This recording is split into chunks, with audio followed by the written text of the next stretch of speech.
Right now it's 8:17 and debt can be overwhelming, especially when you're juggling student loans, credit cards, a mortgage, and maybe more. We understand this.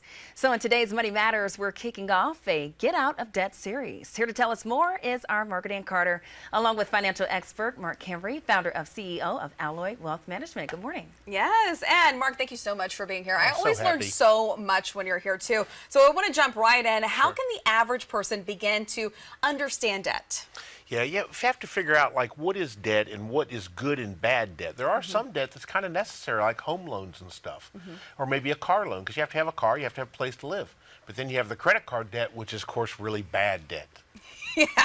And so is there such a thing as good and bad debt? You kind of touched on it a Yep. little bit there.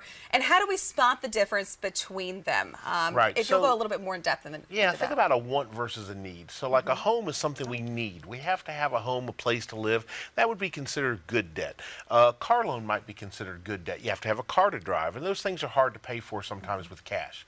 But things that you've purchased that you really can't even tell you what you bought, and it's a depreciating asset, it's something that's just a want versus a need, and you put it on a credit card, that is definitely goes in the bad debt category. That is an easy way to put it and very helpful.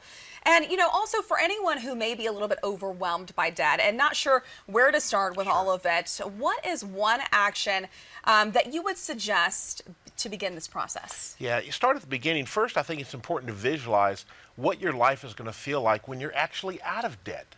So start with dreaming about what it's going to look like, and then you're going to have to make a plan. And the plan starts with just listing everything you owe. Everybody, take the time, write it all down, and then let's start categorizing it between what's the good debt and what's the bad debt.